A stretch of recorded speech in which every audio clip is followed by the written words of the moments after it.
जय हिंद, नमस्कार। रतन English classes में आप सभी का स्वागत है। बहुत बहुत स्वागत है। आज हम आपको समझाने वाले हैं प्रेपोजिशन। हम करेक्ट प्रेपोजिशन का यूज़ कैसे करते हैं, आइए कुछ वाक्यों के साथ इन्हें हल करते हैं।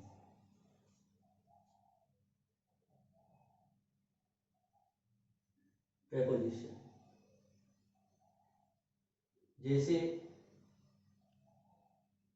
पहला सेंटेंस यहाँ लिखना हूं मैं आपके लिए कि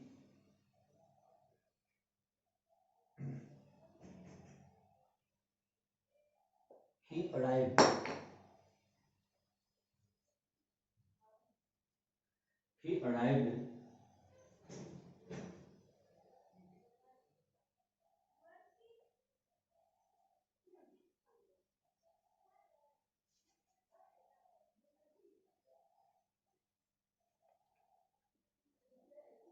Sunday evening.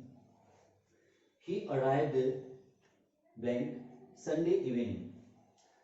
वह पहुंचा संडे इवनिंग रविवार के शाम को। वह रविवार के शाम को पहुंचा। तो यहां हम किस प्रीपोजिशन का यूज करेंगे ये देखना है।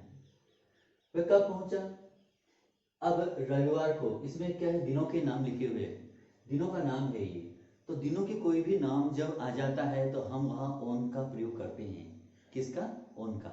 ऑन का प्रयोग हम करेंगे या तो दिनांक लिखा होगा उससे पहले, या हम ऑन का प्रयोग करेंगे दिनों के नाम के पहले। जैसे संडे तो on Sunday, on Monday, on Tuesday, इस तरह से हम ऑन सैटरडे तक चले जाएंगे। ठीक है, तो ये तो है दिनों के नाम। और अगर महीनों के नाम हो तो वहां इनका प्रयोग करते हैं, न कि ऑन का। तो इसमें क्या है कि ऑन का प्रयोग होगा, तो यहां हम ऑन लिखेंगे। He arrived on Sunday evening. वह संडे इवनिंग को पहुंचा।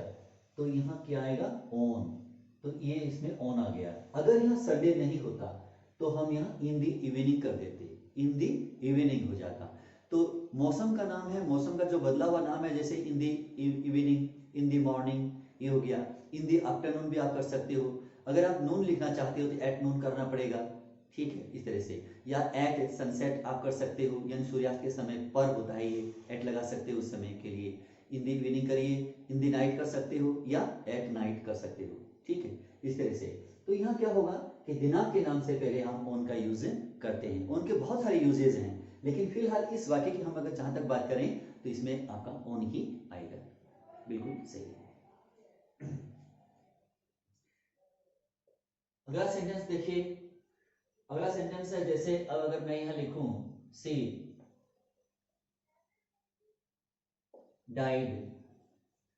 डाइड खालिस्तान, उसके बाद में लिखता हूं मैं यहां जैसे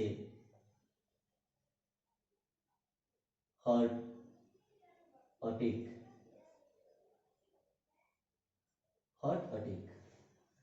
वह मरी। किससे मरी? हार्ट अटैक से, हृदयाघात से मरी।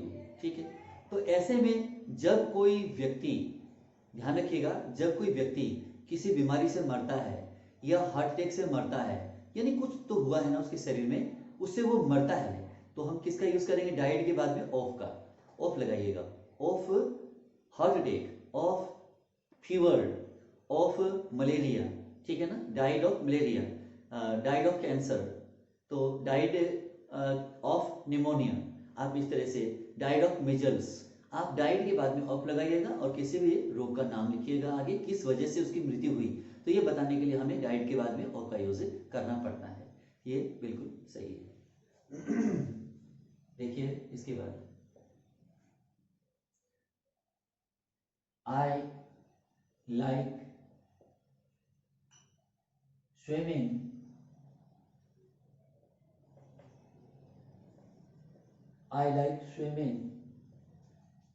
ब्लैंक। ब्लैंक के बाद में हम यह लिख देंगे दी garden,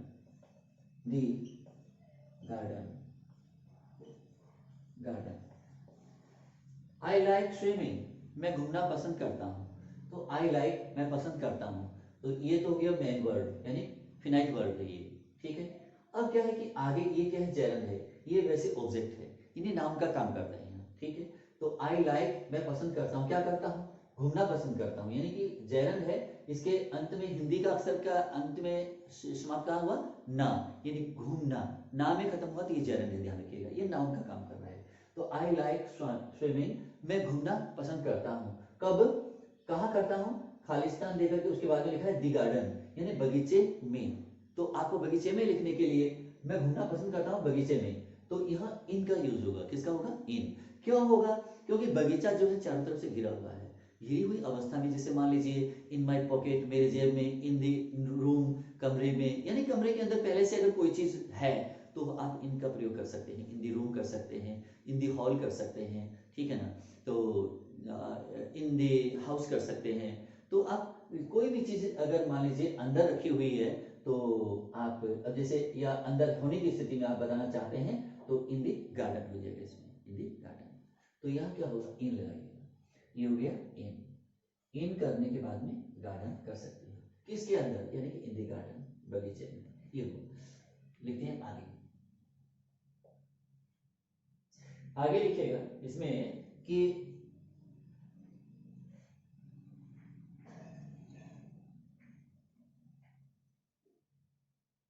cut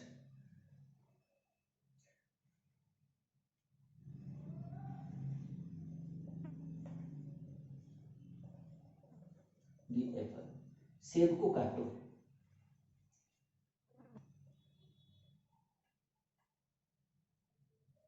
a knife, a knife. तो हमें यहाँ देखना है कि कट दी एप्पल, हम आपको विभिन्न प्रकार के प्रेपोजिशन का यूज बता रहे हैं, तो ये आप गौर से देखिएगा, क्योंकि एक एक चीज को बताएंगे तो काफी इसमें क्या है कि एक पर वीडियो बनाएंगे तो काफी उसमें जो है समय जो है उसमें चला जाता है, क्योंकि उसमें एक चीज पर बनाएंगे तो किसी को जल्दी समझ में आ जाती है कोई चीज, किसी को देर से समझ में आ जाती है। इसमें क्या है कि मैंने बहुत सारे प्रेपोजिशन को यूज आपको करना मैं बताऊंगा, इसमें सिखाऊंगा। तो देखिए, कट दी एप्पल, सेब को काटो, सेब को काटो, किसी ने कहा है कि सेब को काटो, तो इसमें कहा गया है कि ये काम करो, सेब को काटो, किसकी सहायता से काटो, से ये नाइफ की सहायता से, चाकू की सहायता से काटना है। तो जब हम किसी उपकरण की सहायता से या किसी चीज की सहायता से या किसी चीज की मदद से हम कोई काम करते हैं, सहायता से काम करते हैं, तो ये क्या होगा, विथ होगा। तो हमें यहाँ क्या लगाना है, विथ। तो विथ ए नाइफ, जब हम कोई काम करते हैं किसी चीज की सहायता से करते हैं, तो ये क्या होगा, विथ। तो यहाँ हम विथ लगा देते हैं, ये आपका बिल्कुल सही होगा, कभी गलत नहीं हो सकता। आगे देखते हैं, पांचवा। तो इसमें देखिए अब क्या करना है कि दी बस did not did not stop, did not stop, बस नहीं रुकी, दी बस did not stop, बस रुकी नहीं, कहाँ नहीं रुकी, ये आपको दी आगे लिखते हैं, बस आगे हाइफन लगा करके स्टैंड, STAND, स्टैंड। देखिए, दी बस डिड नॉट स्टॉप, बस रुकी नहीं, कहाँ नहीं रुकी, बस अड्डे पर, यानी वो अपने अड्डे पर रुकी नहीं, ये कहना है आपको। तो आप यहाँ क्या लगाएंगे, बस अड्डा एक स्थान है, एक लोकेशन है, ठीक है, एक स्थान के बारे में इसमें कहा जा रहा है वाक्य में। हम यहाँ क्या करेंगे, यूज एट का, किसका यूज करेंगे, एट का। एट हमेशा क्या है कि कोई स्थान बताता है, ठीक है ना, ये आपको ध्यान रखना है। तो एट दी बस स्टैंड होगा, यहाँ आपको ऑन नहीं करना है किसी भी हालत में, ऑन दी बस स्टैंड नहीं होता है, एट दी बस स्टैंड होता है, ध्यान रखिएगा। आगे, आगे लिखते हैं,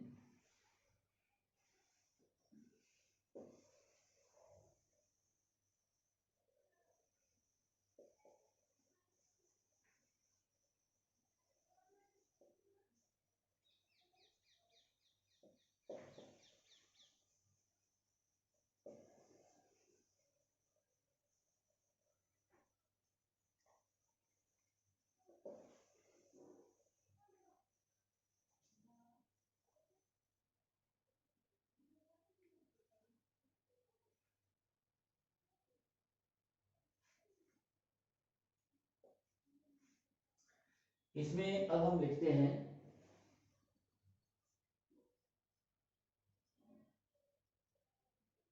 कीप अवे, कीप का मतलब होता है रखना, अवे का मतलब होता है दूर। जब ये दोनों एक साथ हम दोनों को यूज करेंगे तो कीप अवे का अर्थ है दूर रहो, दूर रहो। तो अब इसके बाद जो हम रिक्त स्थान छोड़ते हैं, keep away Khalistan the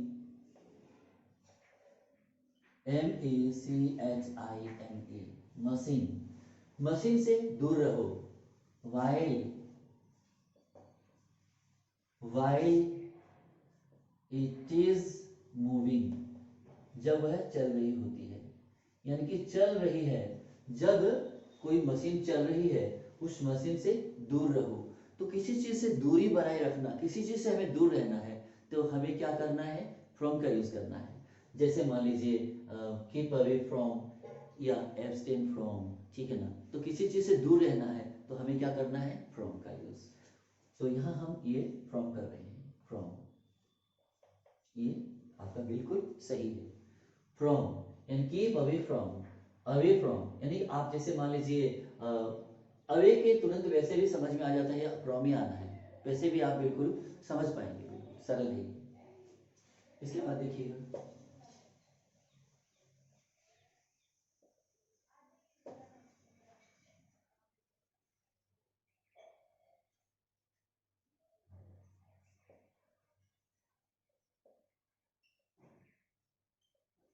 Agra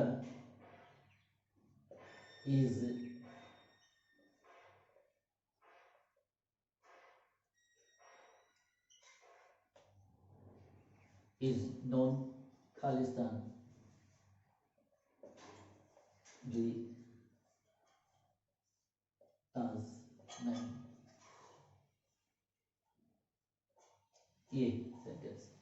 Agra is known, Agra जाना जाता है, आगरा जाना जाता है किस चीज के लिए, किस चीज के लिए जाना जाता है, फॉर दी ताजमहल, ताजमहल के लिए। तो नॉन फॉर का यूज होता है हमेशा, ध्यान रखिएगा। नॉन फॉर, फेमस फॉर, ठीक है ना। कोई चीज के लिए प्रसिद्ध है तो फेमस के बाद में फॉर का यूज होता है। इसी तरह से नॉन के बाद में भी हम फॉर का ही यूज करते हैं। ये चीजें आपको याद रखनी चाहिए। तो इसमें क्या लिखेंगे, फॉर। नॉन फॉर होता है किस बात के लिए वो जाना जाता है, ताजमहल के लिए वो जाना जाता है। ये सखान है, Agra is non for the Taj Mahal, महल के लिए, ताजमहल के लिए वो जाना जाता है। लिखते हैं आगे, अगला।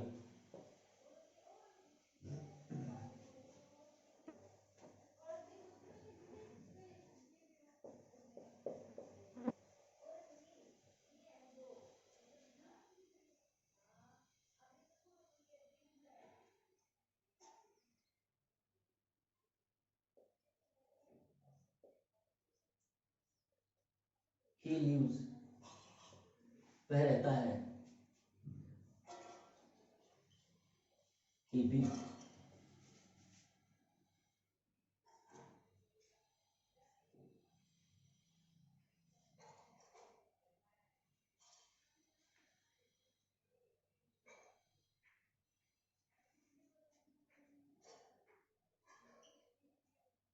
बंगलो, वो एक बड़े बंगले में रहता है, ठीक है। ही लिव्स खालिस्तान ई बिग बंगलो, वह बड़े बंगले में रहता है। अब इसमें क्या है कि जैसे हम लिखते हैं नियर दी लेक, झील के नजदीक, झील के पास वह एक बड़े बंगले में रहता है। बंगले के अंदर रहता है, बाहर रहता है, अंदर रहता है कोई। तो अंदर रहने की बात जब हो, मैंने पहले वाले सेंटेंस में भी बताया है, तो इसमें क्या होगा, इन ए बिग बंगलो। तो इसमें क्या होगा, इन का प्रयोग करना है। बड़े शहर के नाम के पहले भी हम इनका यूज करते हैं, ठीक है। तो बड़े के लिए इन का प्रयोग करना है, छोटे शहर या गांव के लिए हमें एट का प्रयोग करना है। पहले जो है एट का प्रयोग छोटे के लिए और बड़े के लिए इन का, ठीक है। इसी तरह से आगे,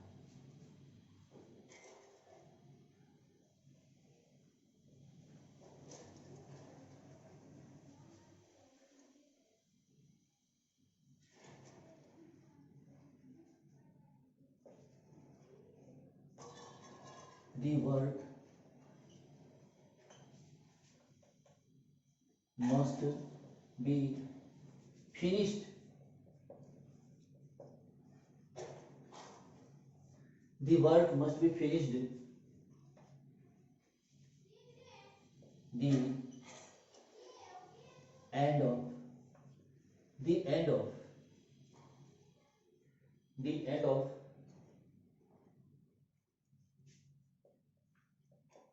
this month the वर्क कार्य must be finished अवश्य ही पूरा हो जाना चाहिए, काम अवश्य ही पूरा हो जाना चाहिए the end of this month इस महीने के अंत में, तो अंत तक कहिए या में कहिए, ठीक है ना, तो अंत तक यह काम पूरा हो जाना चाहिए। तो हम क्या करेंगे, ये बाय द एंड ऑफ होता है, हमेशा ध्यान रखना है बाय द एंड ऑफ, तो किसी अन्य प्रीपोजिशन का यहाँ यूज नहीं होगा, बाय का यूज होगा, बाय द एंड ऑफ होता है, तो बाय लगा करके उसके बाद में ये सेंटेंस आपका पूरा हो जाता है। The work must be finished by the end of this month, इस महीने के अंत तक काम पूरा अवश्य ही हो जाना चाहिए।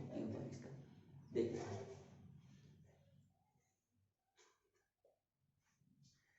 अगला देखिएगा,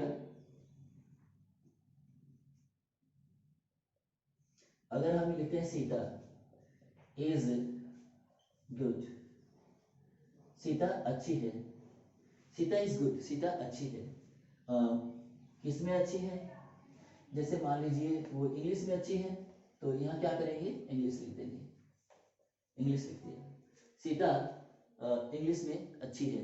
तो अब क्या करेंगे, इसमें किसी विषय में अगर कोई अच्छा होता है तो हम आगे विषय से पहले किसका यूज करेंगे, एट का, गुड के बाद हमेशा एट का प्रयोग होता है, वैसे इनका भी होता है, लेकिन यहाँ हम गुड के बाद में एट का ही यूज करेंगे, क्योंकि विषय में अच्छा होना बताने के लिए हमें एट का यूज करना पड़ता है, और बिल्कुल सही है।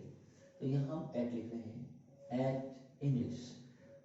अब इसके बाद में अगर हम लिखते हैं, इसी को लिखते हैं दोबारा से, मान लीजिए कि अगर हम यहाँ कुछ इस तरह से लिखें, सीता इज गुड, सीता अच्छी है, ठीक है ना, सीता अच्छी है।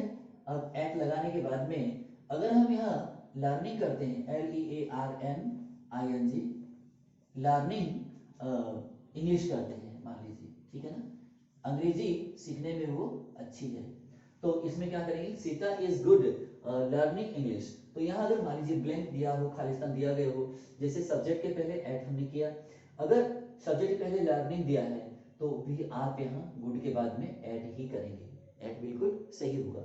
एट के बाद में या तो हम नाउन का यूज कर लें, इंग्लिश लिख दें, जैसे मान लीजिए सब्जेक्ट का नाम है ये, या फिर हम लर्निंग ये जो आईएनजी वर्ड का भी हम यूज कर सकते हैं किसी भी प्रीपोजिशन के बाद, ये बिल्कुल सही है।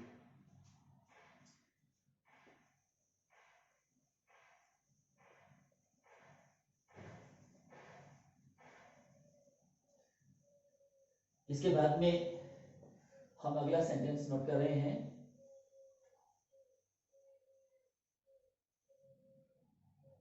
जैसे मान लीजिए अगला है,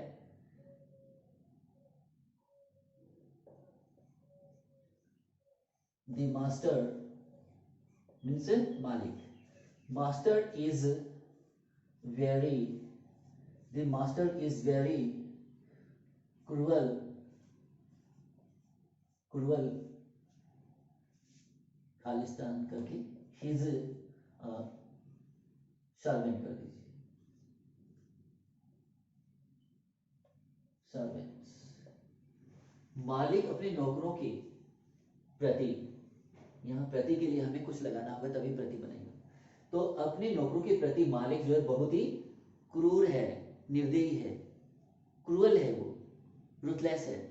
तो अगर हम यहाँ रुथलेस कर रहे हैं, रुथलेस तो भी वही आना है प्रीपोजिशन, अगर हम क्रूअल कर रहे हैं तो भी प्रीपोजिशन वही आना है, क्या आना है, टू। क्रूअल टू होता है हमेशा जब कोई किसी के प्रति निर्दयी होता है तो वो क्रूअल टू होता है या रुथलेस टू होता है, जैसे the master is very cruel to his servants, या फिर हम the master is very ruthless to his servants, ये होगा। तो दोनों का अर्थ एक ही है और दोनों का प्रीपोजिशन भी सेम है, एक जैसा है। लिखते हैं अगला,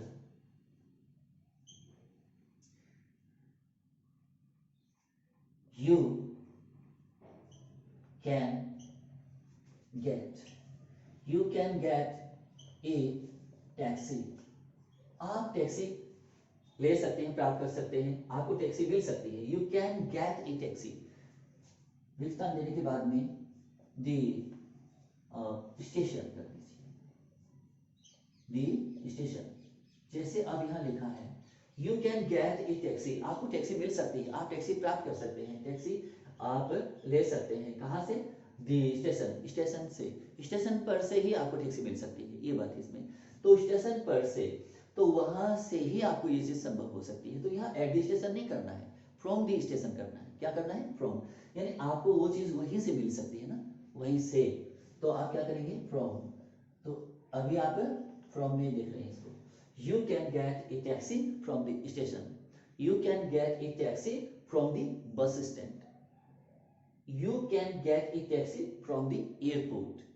इस तरह से आप कहां से प्राप्त कर सकते हैं, तो ये फ्रॉम लिखना है। उसके बाद आप उस जगह का नाम लिखें जो है।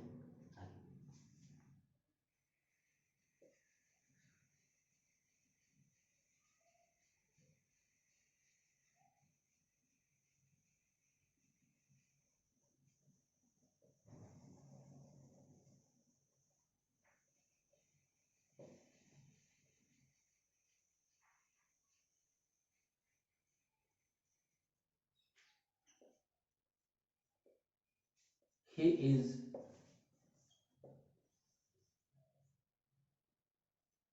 jealous, he is jealous, Khalistan करके उसके बाद में लिखते हैं his neighbor,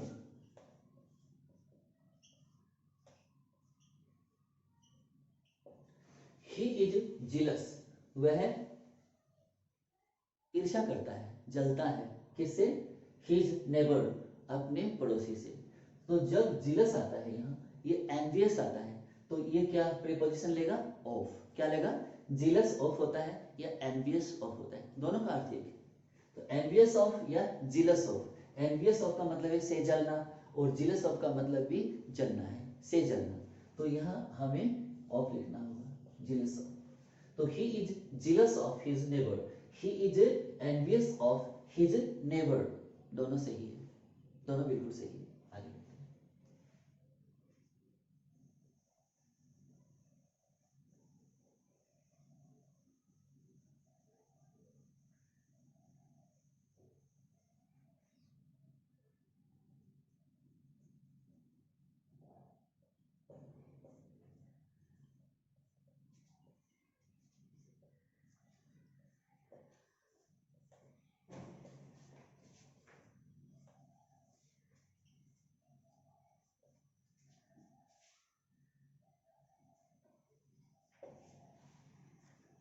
इसमें लिखा है पुट खालिस्तान डिलाइट, रोशनी क्या कर दो? बुझा दो। रोशनी को जला दो नहीं, क्योंकि आगे लिखा क्या है कि रोशनी जलाने की, रोशनी जलाई भी जा सकती है, बुझाई भी जा सकती है। तो जलाने की बात होगी, रोशनी रोशनी करने की बात, प्रकाशित करना होगा। तो यहाँ क्या होगा? स्विच ऑन होगा, यहाँ स्विच ऑन द लाइट होगा। तो स्विच के साथ में ऑन का, यानी किसी चीज को शुरू करना है, चालू करना है, तो ऑन का यूज करते हैं हम आगे। और अगर उसको बंद करना है तो हम उसको ऑफ का यूज भी करते हैं, या फिर हम फ्रेजल वर्ब का यूज करें तो पुट के साथ में आउट का यूज करते हैं। पुट आउट द लाइट, रोशनी बुझा दो, रोशनी बुझा दो, फिर क्या करो? एंड गो टू बेड, और बेड पर चले जाओ, ये हुआ इसका। तो यहाँ क्या करना है? Out, put out. आउट क्या है? एक प्रेपोजिशन है, जो इस प्रकार से फ्रेजल वर्ब भी बन जाता है, और वैसे ये प्रेपोजिशन तो है ही। ठीक है, आगे देखते हैं।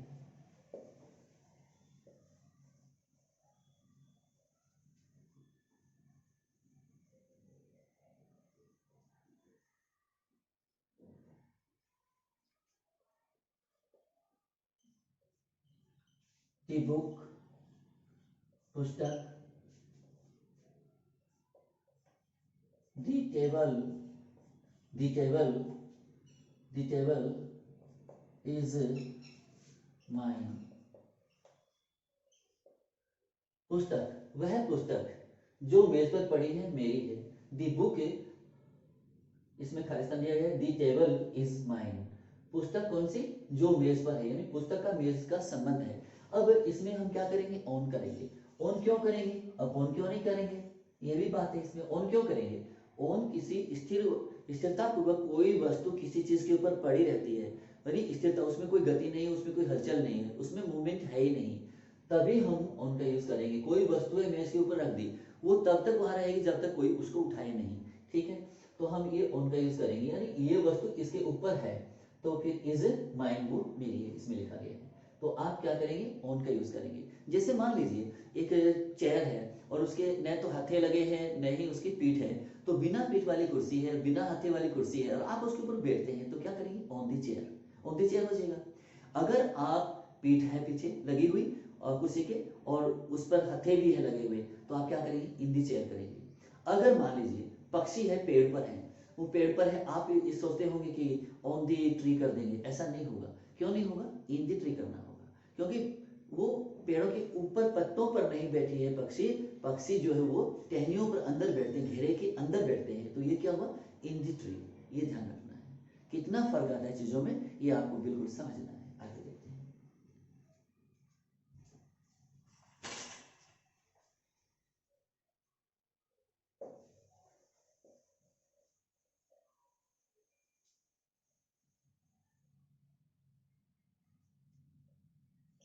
I shall, I shall receive,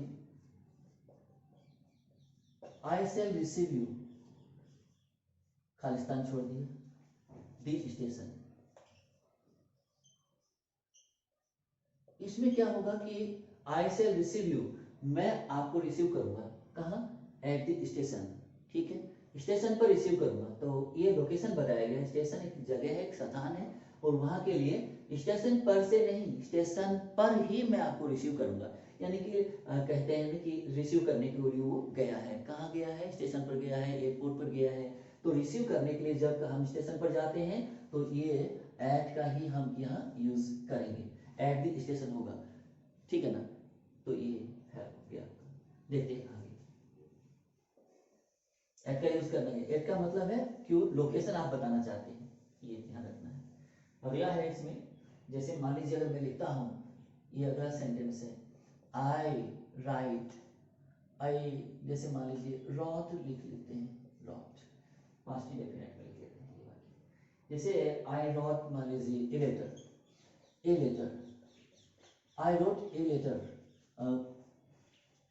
my mother, my mother, मैंने अपनी माता को पत्र लिखा, कब लिखा, yesterday, yesterday, कल, yesterday, I wrote a letter, मैंने एक पत्र लिखा, एक खत लिखा, किसको लिखा, my mother yesterday, कल अपनी माता को, मैंने अपनी माता को कल एक पत्र लिखा, मैंने अपनी माता को कल एक खत लिखा। तो किसको लिखा, जब हम कोई चीज लिखते हैं तो उसके, अब जैसे राइट है, राइट के बाद में डायरेक्ट ऑब्जेक्ट, क्या है, डायरेक्ट ऑब्जेक्ट, तो डायरेक्ट ऑब्जेक्ट को हम पहले ले लेते हैं, इनडायरेक्ट को बाद में लेते हैं, या फिर मान लीजिए राइट का जो वर्ब है ये, इसके जो आगे ऑब्जेक्ट है उसके बाद में हम टू का ही यूज करते हैं, राइट टू, यानी राइट के बाद में हम ऑब्जेक्ट डालेंगे, ऑब्जेक्ट के बाद में यानी कि क्या वाला शब्द डालेंगे, क्या, ठीक है ना, क्या या किसको, ये वाली चीज होती है इसके बाद। तो वो डालने के बाद में हम आगे टू का यूज करते हैं। जैसे ये पत्र जो मैंने लिखा है, पत्र किधर जाएगा, मदर की तरफ जाएगा, तो I wrote a letter to my mother, यहाँ हमें टू करना होगा, ये हो गया आपका टू, ये टू।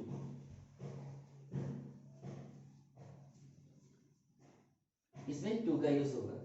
आगे इसमें पत्र, अगर मान लीजिए रिप्लाई करते हैं तो वो भी टू में होता है, अगर हम इनवाइट करते हैं तो भी वो टू में होता है, लेकिन इनवाइट के तुरंत में कभी टू नहीं आता, क्योंकि इनवाइट के बाद में आपको ऑब्जेक्ट सतान दिखाना होगा कि जैसा सतान, क्या मान लीजिए जैसे ही इनवाइट, उसने मुझे, जैसे ही विल इनवाइट मी, वो मुझे आमंत्रित करेगा, कहाँ के लिए आमंत्रित करेगा, टू टी पार्टी, ठीक है ना, टू ए टी पार्टी, तो चाय की पार्टी के लिए मुझे आमंत्रित करेगा, तो he will invite me to a tea party, ऐसे हो जाएगा। तो टू लगेगा, टू कहाँ लगा, मी के बाद में, तो वर्ब के इनवाइट के बाद में ऑब्जेक्ट डालना है, ऑब्जेक्ट के बाद में आप टू लगाइएगा, उसके बाद आप उस स्थान को, उस चीज को दिखाइएगा जिसके लिए आमंत्रित किया गया, फंक्शन कुछ है या कोई भी पार्टी को, शादी विवाह कुछ भी हो, तो आप लिख सकते हो किसमें आमंत्रित किया गया, ये आप कर सकते हो।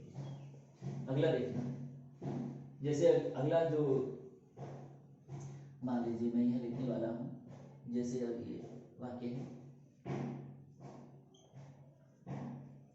Can you do, can you do,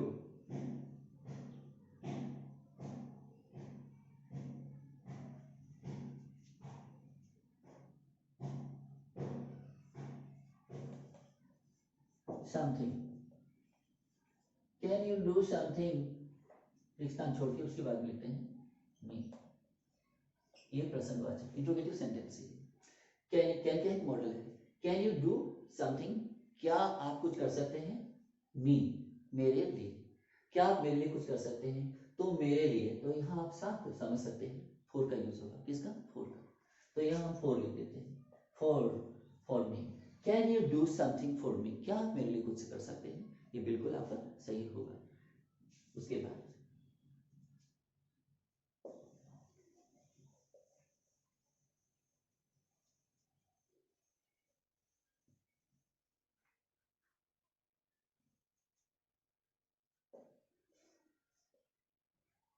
as soon as our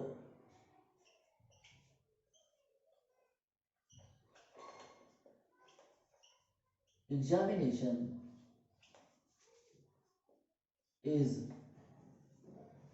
as soon as our examination is, उसके बाद रिक्तान छोड़ा गया है, रिक्तान छोड़ा गया, उसके बाद में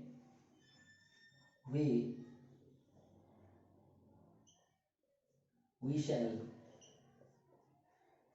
go, हम जाएंगे, कहाँ जाएंगे, घूमने के लिए, for a walk, हम घूमने के लिए जाएंगे, उसके बाद हम घूमने के लिए जाएंगे, ये है as soon as our examination is Khalistan, उसके बाद में we shall go for a walk, जैसे ही हमारी परीक्षा, जो ही हमारी परीक्षा जो है परीक्षा हो जाती है या उससे पहले तो कुछ जाएगा नहीं, साथ है परीक्षा समाप्त होगी तभी ना, तो ये साफ पता चल रहा है इसमें, उसके बाद हम घूमने चलेंगे, ये वो इसमें, तो क्या करेंगे, as soon as our examination is over, जैसे ही हमारी परीक्षा समाप्त हो जाती है, पूरी हो जाती है, उसके बाद, ठीक है ना, ओवर हो जाती है ना, कि चली जाती है, पूरी हो जाती, समाप्त हो जाती है, तो we shall go for a walk, तो हम घूमने के लिए चलेंगे, तो इसमें क्या होगा, ओवर, तो आप यहाँ ओवर कर सकते हैं, OVER, ओवर। उसके बाद देखते हैं अगला सेंटेंस करते हैं, जैसे अब अगला सेंटेंस है, अगर मैं यहाँ लिखता हूँ देयर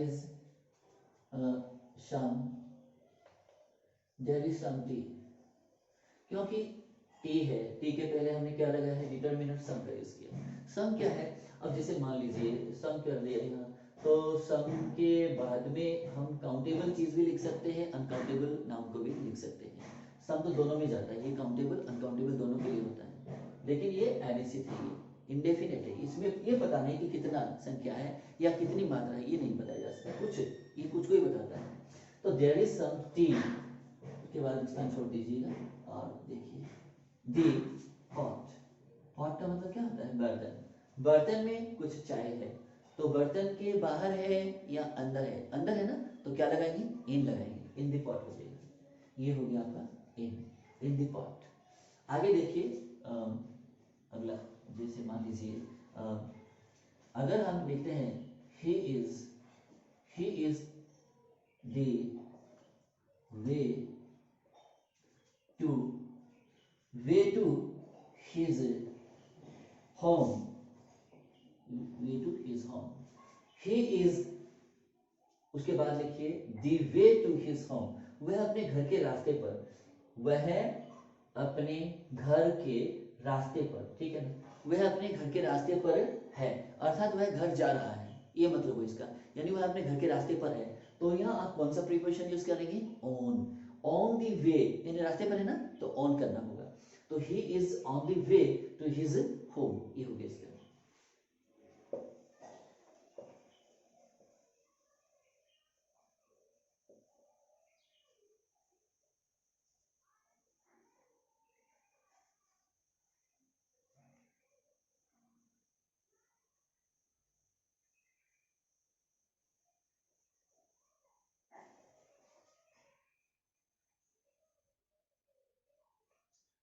अगला है, जैसे मान लीजिए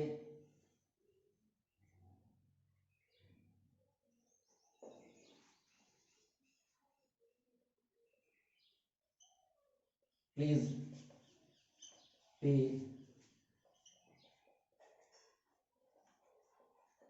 attention,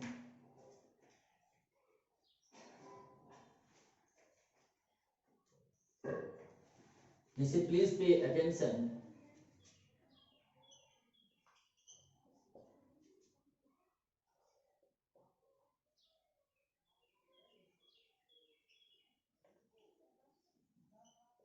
what I am saying, please pay attention, Khalistan उसके बाद में दिया व्हाट आई एम सेइंग, जो मैं कह रहा हूँ, जो मैं कह रहा हूँ कृपया उस पर ध्यान दीजिए। पे अटेंशन का मतलब होता है ध्यान देना, पर ध्यान देना। तो पे अटेंशन के बाद में हम यहाँ प्रीपोजिशन कौन सा यूज करेंगे, टू। पे अटेंशन टू होता है, ठीक है ना। तो pay attention to what I am saying, जो मैं कह रहा हूँ उस पर कृपया ध्यान दीजिए, तो यहाँ टू होगा। तो आज का वीडियो मुझे लगता है कि काफ़ी बड़ा हो गया है, तो आज इस वीडियो में बहरहाल के लिए इतना ही, बाकी हम अगले वीडियो में शामिल करने वाले हैं। Thank you so much for watching this video.